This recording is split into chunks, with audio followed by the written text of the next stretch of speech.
저는 이 마태복음 6장 9절에서 13절의 말씀을 가지고 기도 시리즈 너희는 이렇게 기도하라 라는 제목으로 여러분과 함께 은혜 나누기 원합니다. 계속 몇 주간 기도에 대해서 말씀을 나누고 있습니다. 지난 2주에 걸쳐서 기도의 사람 엘리야에 대해서 말씀을 나누었습니다. 엘리야는 기도로 하늘에서 불을 내리고 3년 반 동안이나 가뭄과 기근이 있던 땅에 기도함으로 비를 내리게 했던 기도의 사람이었습니다. 그런데 그의 기도를 보게 되면 엘리야는 먼저 제단을 수축하는 예배 중심의 사람이었다라고 말씀드렸습니다. 그리고 엘리야는 믿음으로 비가 올 것을 아합왕에게 미리 선포하고는 정말로 목숨 걸고 간절히 기도하는 그런 사람이었습니다. 그런데 그러한 엘리야를 신약 야고보서에서는 뭐라고 묘사하고 있냐? 엘리야는 우리와 같이 성정을 가진 사람이다 라고 기록하고 있다는 것입니다. 그 말은 무슨 말이냐? 엘리야도 우리와 똑같은 인간에 불과했다는 것입니다. 불의 선지자로 하늘에서 불을 내리고 단비를 내린 그런 장본인이었지만 그 또한 우리처럼 죄성을 가지고 있는 한 사람이었다는 것입니다. 엘리야가 무슨 특별한 능력이 있어서 하늘에서 불을 떨어뜨리고 하늘에서 단비를 내리게 한 게 아니었다는 것입니다. 그도 우리와 같은 죄성을 가진 사람이었지만 그가 정말 간절히 기도할 때에 하나님께서 그의 기도를 통해서 역사해 주셔서 하늘에서 불을 내려주시고 가무로 메마른 땅에 단비를 내려주셨다는 것입니다. 우리도 마찬가지인 것입니다. 우리는 연약하고 아무런 능력이 없다 할지라도 우리가 주님 앞에 나와서 간절히 기도할 때 하나님께서는 그 기도를 통해서 우리의 삶에 불을 내려주시고 우리의 가무로 메마른 삶과 같은 그 땅에 단비를 내려주시는 것입니다. 지난 몇 주 동안에는 엘리야의 삶을 통해 기도의 능력과 어떻게 기도해야 되는지를 살펴보았습니다. 이번 주부터는 예수님께서 친히 가르쳐주신 우리가 흔히 부르는 주기도문이라는 그 기도를 통해서 어떻게 기도해야 하는지 또 우리가 뭘 기도해야 하는지를 살펴보기 원합니다. 저는 우리 성도 여러분들이 기도할 때 큰 기쁨과 감사가 됩니다. 왜냐하면 우리가 기도할 때 하나님께서 그 기도를 들으시고 응답해 주시기 때문입니다. 우리가 질병을 놓고 기도할 때 우리의 질병이 떠나가게 되는 것입니다. 우리의 인생 가운데 좌절과 절망이 찾아오고 걱정과 근심이 다가올 때 우리가 기도하게 되면 그 모든 좌절과 근심, 걱정이 떠나가기 때문인 것입니다. 여러분, 기도하는 교회는 소망이 있습니다. 기도하는 가정은 소망이 있습니다. 그리고 기도하는 민족은 절대 망하지 않습니다. 우리의 신앙생활 가운데 가장 중요한 것이 바로 이 기도라고 할 수 있습니다. 왜 그러냐? 기도는 영적 호흡이다 라고 말합니다. 영적 호흡. 왜 이렇게 보이스카우트 교재나 군대 이 생존 훈련 매뉴얼을 보면 생존 3회 법칙이라는 게 있다고 합니다. Survival Rule of 3 라고 하면서 거기 뭐라고 적혀 있냐? 음식이 없이는 3주를 견디기 힘들고 물이 없이는 3일을 넘기기 힘들고 공기가 없이는 3분을 넘기기 힘들다라는 그런 생존 법칙이 적혀 있다는 것입니다. 기도가 우리 영의 호흡이라고 하니까 우리 신앙생활 가운데 기도가 가장 중요한 것이라고 해도 과언이 아닐 것입니다. 또한 기도는 하나님과의 대화입니다. 우리가 보통 기도할 때 어떻게 기도하는지 잘 모릅니다. 특히 이 교회 새로 나오신 분들이나 또 이게 어렸을 때 교회를 다니셨지만 이렇게 잠깐 좀 멀리 이렇게 갔다가 돌아오신 분들, 또 이렇게 교회 청년들하고 이렇게 교제를 하다 보면은 어떻게 기도하는지를 모를 때가 많다는 것입니다. 그래서 뭐라고 그러냐? 아, 목사님, 5분만 기도하면은 뭐 기도할 게 다 떨어져서 뭘 기도해야 될지 모르겠어요. 이렇게 얘기하고서는 기도 시간이 너무 지루하게 느껴질 때가 있다는 것입니다. 그런데 여러분, 기도는 하나님과 하는 대화인 것입니다. 그래서 우리가 그냥 친구하고 대화하듯이 아니면 편안하게 우리 아버지와 어머니하고 그냥 편안하게 대화하듯이 그렇게 하나님과 대화하면 되는 것입니다. 그것이 그냥 기도인 것입니다. 그래서 우리가 기도할 때 하나님, 저 어떻게 기도하는지 모르겠어요. 그냥 그렇게 기도하는 것입니다. 하나님, 제가 정말 믿고 싶은데 믿어지지가 않아요. 그게 다 기도인 것입니다. 오히려 이렇게 기도하면 하나님께서 이 아무개 기도 되게 신선하네? 이렇게 신선하게 받아들일 수 있을 것 같아요. 그런데 많은 사람들이 기도라고 하면은 굉장히 장황하고 어려운 걸 생각합니다. 뭐 이런 기도를 먼저 생각합니다. 지금도 살아계시고 천지 만물을 창조하신 하나님 아버지, 막 뭔가 그 창세기부터 그 요한계시록까지 그냥 막 이렇게 장황하게 하려고 그러는데, 제 생각엔 그래요. 그러면 또 하나님 입장에서는 또 그럴 것 같아요. 아이고, 얘 또 시작이네.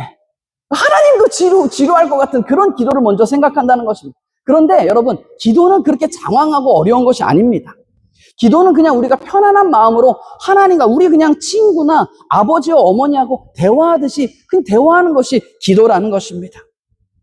하나님 앞에 나와서 우리의 모든 걱정, 근심을 다 토로하고 쏟아놓을 수 있는 것이 기도라는 것입니다. 물론 대표 기도는 조금 다르지만 우리가 하는 개인적인 기도나 통성 기도의 경우는 우리가 그냥 편하게 하나님과 대화할 수 있는 것입니다. 그렇기 때문에 기도는 믿는 사람들의 특권인 것입니다. 우리를 자녀 삼아주신 그 하나님 아버지께 우리가 다 그냥 일러 바치고 모든 것을 다 쏟아놓을 수 있는 것입니다. 여러분, 정말로 기도가 우리 믿는 사람들에게 주신 특권입니다. 특권이라니까요. 여러분, 이 특권이라는 게 뭡니까? 누군가 유명인사를 만나려고 하면 그 유명인사를 한번 만나기 위해서도 엄청난 대가를 지불해야 한다고 합니다. 세계적인 투자자 워렌 버핏 다 들어보셨나요? 워렌 버핏이라고. 세계적인 투자자라고 워렌 버핏이라는 사람이 있는데, 이 사람이 매년 자선 5찬 경매를 열어서 그 경매에서 낙찰된 사람과 함께 점심 식사를 하는 그 기회를 주는 그런 행사를 진행합니다. 그런데 세상에 많은 사람들이 이 사람하고 점심을 먹기 위해서 그 경매 정말 어마어마한 값어치를 치르고 다 온다고 합니다. 2019년에는 한 중국계 투자자가 무려 456만 달러, 한국 돈 54억의 돈을 내고 이 사람과 한번 점심 식사하려고 그 비용을 지불했다고 합니다. 물론 그 이후에도 그 이상의 금액이 낙찰되기도 했다고 합니다. 또한 미국 대통령이나 우리나라 대통령을 만나려고 해도 그 잠깐 만나서 이야기 나누는 것만으로 해도 수많은 절차와 노력, 그리고 때로는 큰 대가가 필요하다는 것입니다. 이런 유명 인사와도 잠깐 만나는 대화하는 것만으로도 굉장히 사람들은 영광으로 생각되고 정말 값으로 따질 수 없는 그것들을 다 지불하면서까지 그들을 만나려고 하는데, 하물며 천지를 지으신 하나님과 대화할 수 있는 것, 그분이 내 이야기에 귀 기울여주시고 들어주시는 것, 응답해 주시는 것, 이것이야말로 정말 진정한 특권 아니겠습니까? 그렇기 때문에 기도는 믿는 사람들의 특권이라는 것입니다. 우리를 자녀 삼아주신 하나님 아버지께 마음속 깊은 곳에 모든 것을 일러 바치고 눈물로 쏟아놓을 수 있고 기쁨도 감사도 다 올려드릴 수 있는 것입니다.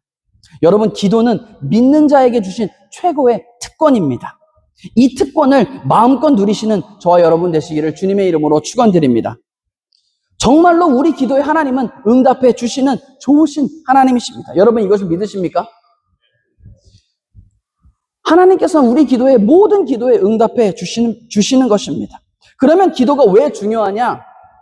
첫 번째, 기도는 하나님의 금고를 여는 열쇠입니다. 따라해 보겠습니다. 기도는 하나님의 금고를 여는 열쇠입니다.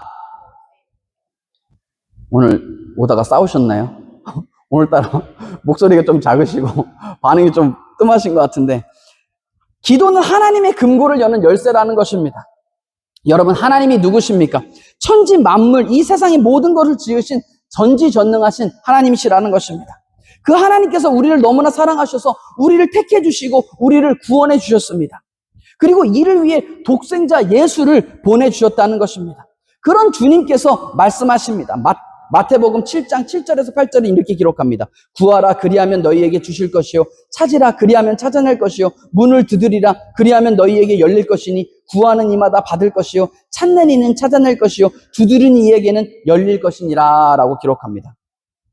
하나님께서 우리를 위해 예비하신 축복과 은혜와 기적이 있는데, 그것이 하늘나라 보물창고에 있다는 것입니다. 그 보물창고를 열 수 있는 열쇠가 무엇이냐? 바로 기도라는 것입니다. 기도로 우리가 주님께 구하면 주님께서는 주시겠다라고 약속해 주셨다는 것입니다. 여러분, 진짜 우리가 기도하고 두드리면 하나님께서 열게 해주시고 우리에게 주신다 약속하셨습니다.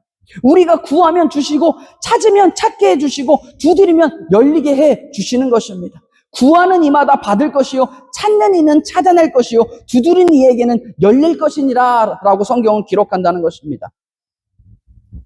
하나님께서 우리가 기도하기 전에 우리가 무엇이 필요하고 내가 어떤 환경에 있고 내가 어떻게 하면 잘 될지를 다 알고 계십니다. 그럼에도 불구하고 성경은 뭐라고 이야기합니까? 기도하라고 이야기하는 것입니다. 기도할 때 그 보물창구를 열 수 있게 된다는 것입니다. 야고보서 4장 2장은 이렇게 기록합니다. 너희는 욕심을 내어도 얻지 못하여 살인하며 시기하여도 능히 취하지 못함으로 다투고 싸우는도다. 너희가 얻지 못함은 구하지 아니하기 때문이요 라고 기록합니다. 성경은 뭐라고 그러냐?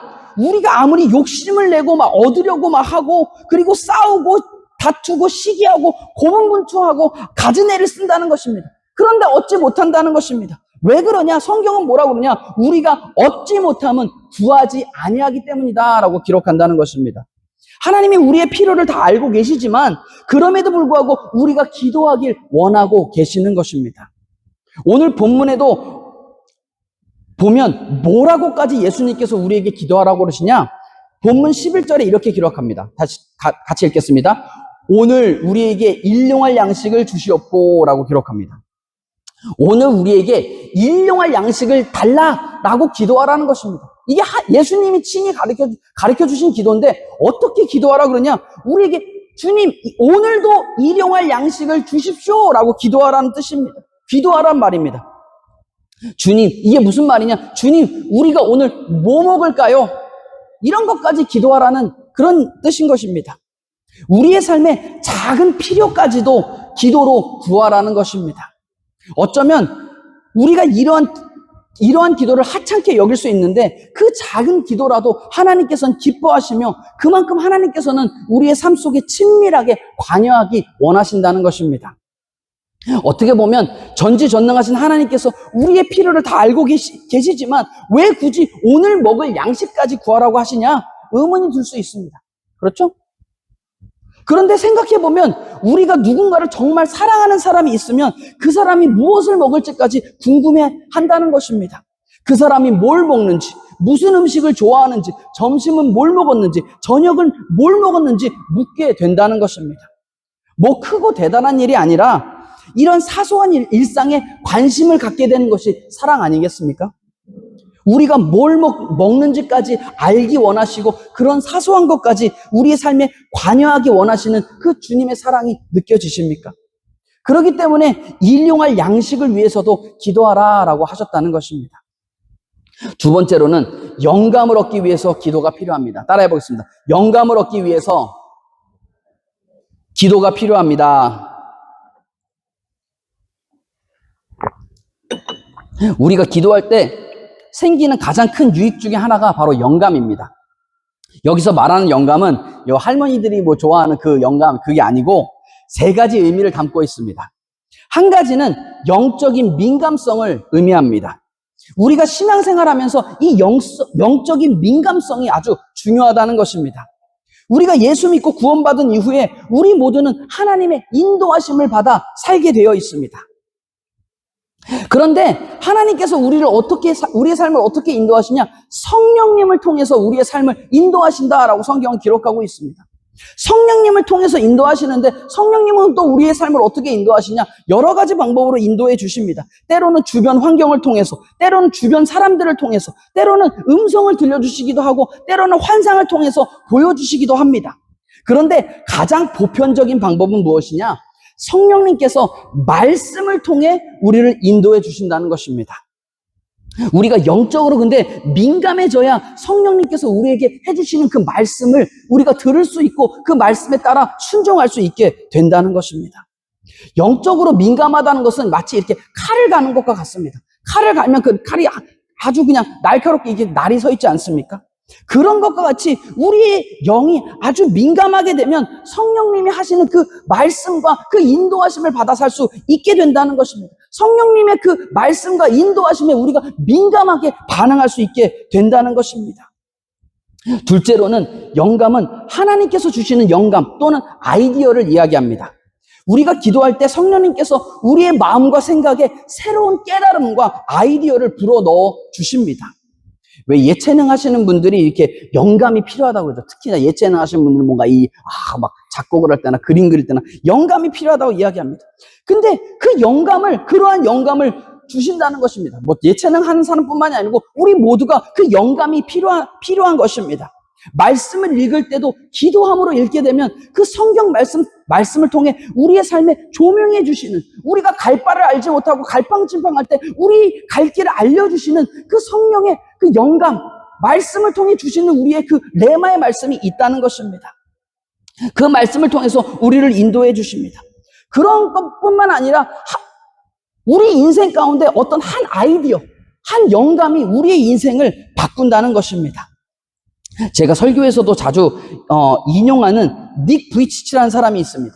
닉 부이치치라는 이 사람은 태어날 때부터 두 손 두 발이 다 없게 그렇게 태어난 사람입니다. 그래서 이 사람은 어린 시절 아주 절망 가운데 살아간 그런 사람이었습니다. 그런데 이 청년이 젊은 시절에 교회 수련회를 가게 됩니다. 그 수련회에서 목사님 말씀에 뭐라고 그러시냐? 하나님은 실수가 없으신 하나님이시다. 그렇기 때문에 하나님은 우리 모든 삶 속에 쓰레기를 만들지 않으신다라는 그 말씀이 다 꽂히기 시작했다는 것입니다. 그 아이디어 하나, 그 영감 하나로 그때부터 닉 부이치라는 이 사람의 삶이 변화하기 시작했다는 것입니다. 무엇을 적극적으로 배우려고 하고 나를 향한 하나님의 그 삶이 정말 실수가 아니시고 정말 쓰레기가 아닌 정말 계획이 있으시다는 것을 깨닫고는 정말 적극적인 인생을 살아가게 됩니다. 그 순간부터 그의 인생은 달라지게 되고 그는 수많은 전 세계를 돌아다니며 수많은 사람들에게 용기와 희망을 주는 희망 전도사가 되었다는 것입니다. 마틴 루터는 카톨릭 교회에서 수도사로서 정말 평안을 얻고 싶어서 부단하게 노력한 사람입니다. 엄청난 많은 고행을 했으며 엄청난 많은 노력을 했음에도 불구하고 마음에 평안을 얻지 못했습니다.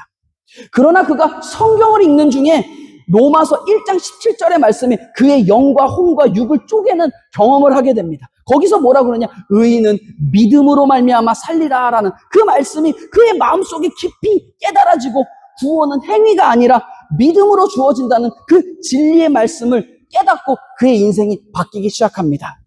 나중에는 부패한 카톨릭을 회복하기 위한 종교개혁을 일으키는 장본인이 되었다는 것입니다.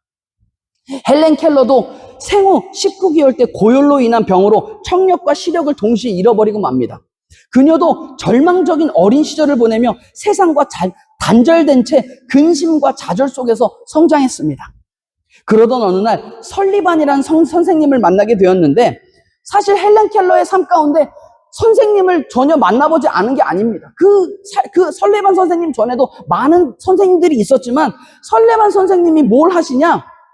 이 세상과 단절돼서 살아가는 이 소녀에게 단어를 가르쳐주기 시작합니다. 근데 단어를 가르쳐줄 때 어떻게 하시냐? 막 펌프에서 차가운 물이 콸콸콸콸 나오고 있을 때 헬렌 켈러의 손을 그 물에 착 갖다 대게 하십니다. 갖다 대게 하시면서 그 물이 이 손에 착 닿는 순간 다른 손바닥에 워터라고 단어를 써주셨다는 것입니다. 그때 헬렌 켈러에게 한 영감이 탁 찾아왔다고 합니다. 이 선생님이 내가 이 만져지는 이 촉각으로 이 단어를 알려주시는구나. 그 다음부터 단어 배우는 게 재밌어져서 하루에도 30개가 넘는 단어를 익히기 시작했다는 것입니다. 그리고 결국 이 헬렌 켈러는 정말 세상을 놀래키는 작가로, 연설가로 전 세계에 영향을 끼치며 장애를 딛고 일어선 희망의 상징이 되었다는 것입니다. 여러분, 무엇이 이들의 삶을 바꾸었을까요? 하나의 영감이었다는 것입니다. 우리가 기도할 때 하나님께서 우리에게 그러한 영감을 주십니다. 우리에게 마음속 깊은 곳에 깨달음을 주신다는 것입니다. 저 또한 기도할 때 어떤 설교의 영감을 얻게 되고 정말로 이렇게 정신이 맑아지는 것을 경험합니다. 여러분도 느껴보셨는지 모르겠지만 아침에 일어나서 기도하고 말씀을 딱 읽고 나면 하루가 정말 생산적이라는 것을 깨닫게 됩니다. 그리고 새벽 기도를 드리고 난 다음에 새벽 기도 드리고 난 다음에는 머릿속이 정말 맑아져서 그날 제가 무엇을 어떻게 해야 되는지를 명확하게 알게 될 때가 있습니다. 저도 그게 너무나 신기하더라고요. 이처럼 기도는 우리에게 생각을 또렷하게 해주고 영감을 주는 것입니다. 또한 영감은 영적인 파워를 의미합니다. 영적인 파워가 왜 필요하냐? 원래 기독교는 반드시 능력이 따르게 되어 있는 그런 종교입니다. 기독교에서는 능력이 이상한 것이 아닙니다. 우리가 예수 그리스도를 내 구주로 고백하고 우리가 기도하면 우리의 삶 가운데 능력이 나타나게 되는 것입니다. 고린도전서 4장 19절에서 20절은 이렇게 기록합니다. 주께서 허락하시면 내가 너희에게 속히 나아가서 교만한 자들의 말이 아니라 오직 그 능력을 알아보겠으니 하나님의 나라는 말에 있지 아니하고 오직 능력에 있음이라 라고 기록합니다. 디모데후서 3장 5절은 또 이렇게 기록합니다. 경건의 모양은 있으나 경건의 능력은 부인하니 이 같은 자들에게서 내가 돌아서라 라고 기록합니다. 이러한 능력이 어디서 나오냐? 바로 기도에서 나온다는 것입니다. 우리가 기도할 때 주님께서 우리에게 능력을 허락해 주십니다. 영적인 민감함 뿐만 아니라 영적인 능력을 부어주신다는 것입니다. 그래서 우리가 병자에게 손을 얹고 기도하면 병이 낫게 되고 귀신이 떠나가는 하나님의 일들을 감당해낼 수 있게 되는 것입니다. 세 번째로는 기도는 교회 부흥의 첫걸음입니다. 따라해 보겠습니다. 기도는 교회 부흥의 첫걸음입니다. 여러분, 모든 교회가 다 교회 부흥을 원하고 있습니다. 우리 교회가 하나님이 기뻐하시는 그런 교회가 되길 원하고 성도님들이 정말 기쁨이 넘쳐나는 그런 교회가 되길 원하고 우리가 삶 속에서 주님의 그 믿음의 작품들을 만드는 그런 교회가 되길 원하는데 교회를 부흥시키는 그 원동력이 어디에 있습니까? 여러분, 프로그램이 아닙니다. 환경이 아니라는 것입니다. 바로 기도에 있는 것입니다. 여러분, 교회에 기도 소리가 끊이지 않아야 합니다. 아멘 소리가 없으시네요. 여러분, 교회의 기도 소리가 끊이지 않아야 하는 것입니다. 그럴 때 교회가 부흥하게 되는 것입니다. 그리고 기도하는 교회에 성령님께서 역사해 주십니다. 기도 없이는 참된 변화가 일어나지 않습니다. 기도 없는 부흥은 참된 부흥이 아닌 것입니다. 우리가 기도할 때 성령님께서 역사하실 수 있는 그 분위기가 만들어진다는 것입니다. 기도할 때 우리의 마음이 바뀌고 우리의 환경이 바뀌기 시작하는 것입니다. 여러분, 여기까지가 간단한 기도의 개론이었습니다. 기도의 개론.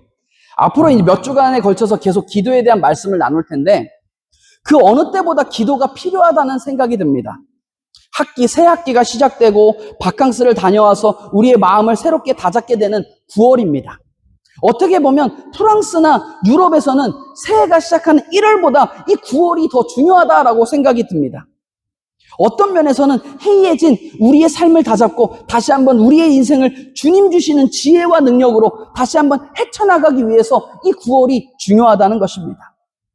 이를 위해 우리가 기도로 준비해야 한다라는 생각이 들어서 기도를 주제로 말씀을 나누고 있습니다. 새벽 기도 금요철야에 열심히 참석하셔서 기도로 승리하시는 저와 여러분 되시기를 주님의 이름으로 축원드립니다. 축원드립니다. 오늘 진짜 어디 싸우셨어요? 축원드립니다 했는데도 아멘을 안 하시면은 축원드립니다. 오늘 본문을 간단히만 소개해드리겠습니다. 오늘 본문은 예수님께서 가르쳐 주신 기도입니다. 그런데 주님께서 알려주신 이 기도를 분석해보면 5가지 단계가 있다는 것입니다. 하늘에 계신 우리 아버지여 이름이 거룩히 여김을 받으시오며 라는 경배의 단계입니다. 하나님 영광 받으시옵소서, 하나님 높임 받으십시오. 경배의 단계입니다. 나라에 임하시오며 뜻이 하늘에서 이루어진 것 같이 땅에서도 이루어지이다. 헌신의 단계입니다. 오늘날 우리에게 일용할 양식을 주시옵고 간구의 단계입니다. 우리가 우리에게 죄 지은 자를 사하여 준 것 같이 우리 죄를 사하여 주시옵고 교제의 단계입니다. 우리가 이웃과 교제하고 하나님과 교제하는 그 교제의 단계라는 것입니다. 우리를 시험에 들게 하지 마시옵고 다만 악에서 구하시옵소서 영적 전투의 단계인 것입니다. 대개 나라와 건세의 영광의 아버지께 영원히 있사옵나이다 라는 그런 경배로 끝 마무리가 되고 있는 기도가 이 주기도문입니다. 그래서 이 주기도문은 5가지 단계가 있는 것입니다. 이 다음 시간부터는 이 주기도문 단계 하나하나를 살펴보면서 주님은 우리에게 어떤 기도를 하기 원하시며 어떻게 기도하기 원하시는지를 함께 살펴보기 원합니다. 오늘은 한 가지 예화로 설교를 마무리하려고 합니다. 한국 전쟁 당시 한 미국 청년이 군인으로 자원했다고 합니다. 이 사실을 어머니에게 알렸는데 그 어머니가 그 전쟁에 나가지 말라고 그렇게 말리셨대요. 그런데 이미 결정된 일이라서 이것을 변경하기도 힘들고 아들도 참전하기로 마음 먹었던 터라 어쩔 수 없이 아들을 보내야 했다고 합니다. 그러면서 어머니는 그 아들에게 아버지의 유품인 손목시계와 성경책을 주면서 본인도 기도할 테니 너도 그곳에 가서 성경을 보면서 기도하라고 신신당부하며 아들을 보냈다고 합니다. 그런데 막상 그 청년이 전쟁터에 놓여져 보니 전쟁은 정말로 목숨을 건 싸움이었고 자신의 친구와 동료들이 눈앞에서 죽임당하는 것을 보고는 전쟁의 참담한 현실을 깨닫게 되었다고 합니다. 그러던 어느 날 전쟁 중에 이 병사가 벙커 안에서 방어를 하고 있는데 지휘관이 그에게 명령을 내렸다고 합니다. 지금 당장 전선에 있는 저 전우들을 구해와라! 라는 그 명령을 하달했다는 것입니다. 그 병사는 대답을 했지만 전혀 움직일 생각을 하지 않고 있었다고 합니다. 그러면서 그냥 힐끔힐끔 어머니가 준 손목시계만 쳐다보면서 그 자리에서 머뭇머뭇거렸다고 합니다. 지휘관이 시야에서 사라지자 그 청년은 꿈쩍도 하지 않고 그냥 이렇게 가만히 서 있었다고 합니다. 몇 분이 지나자 곁에 있던 전우들이 다급하게 말했습니다. 야, 명령 들었잖아. 빨리 가서 그들을 구해야 한다고 뭘 꾸물거리고 있어? 그럼에도 불구하고 그 청년은 계속 시계만 바라보며 움직임 없이 계속 가만히 서 있었다는 것입니다. 모두가 의아해하며 숨죽이는 그 순간 마침내 그는 번개처럼 참호 밖을 뛰쳐나갔고 동료들이 그를 따라 움직이기 시작했습니다. 그리고 놀랍게도 두려움의 그림자는 싹 사라져버린 채 총알이 빗발치는 전선 한복판을 누비며 쓰러진 전우를 하나씩 등에 업어 안전지대로 옮기기 시작했습니다. 그리고 그 미션을 안전하게 수행하게 되었습니다. 그날 저녁에 함께 있던 그 동료들이 그에게 물었습니다. 아니, 너 그렇게 막 용감하게 뛰쳐나갈 거면서 왜 처음에는 그렇게 꾸물거리고 시간을 끈 거야? 라고 물었습니다. 그때 그 병사가 눈시울을 붉히우며 이렇게 대답했다고 합니다. 사실 나는 너무 두려웠어. 아직 죽음을 맞이할 준비가 안 되어 있었거든. 그런데 문득 떠올랐지. 어머니가 나를 위해 매일 정오 12시가 되면 무릎 꿇고 기도하시겠다고 약속하신 그 말이 생각났어. 그래서 나는 정각이 될 때를 기다렸던 거야. 그리고 그 순간 어떤 두려움도 나를 붙잡을 수 없다는 확신이 들었고 어머니의 기도가 지금 이 순간에도 나를 감싸고 있다는 걸 느꼈어. 그제야 나는 담대하게 전우들을 구하러 나갈 수 있었던 거야 라고 말했다고 합니다. 그리고 그 전선에서 어머니의 기도를 통한 하나님의 보호하심을 느낀 이 청년은 전쟁을 무사히 마치고 돌아와서 신실한 기독교인이 되었다고 합니다. 여러분, 기도는 실제로 역사를 바꿉니다. 기도는 상황을 움직이고 두려움을 용기로 바꿔주며 죽음의 자리에 생명을 불어넣는 것입니다. 기도는 하나님께 닿는 가장 강력한 줄이며 하나님과의 대화이며 특권입니다. 우리는 미래를 알지 못하지만 하나님은 모든 것을 아시며 우리를 돌보아 주십니다. 그렇기 때문에 매일 사랑하는 가족을 위해, 교회를 위해, 나라와 민족을 위해 기도해야 하는 것입니다. 기도함으로 하나님의 인도하심을 받고 승리하는 신앙생활 하시는 저와 여러분 되시기를 주님의 이름으로 축원드립니다.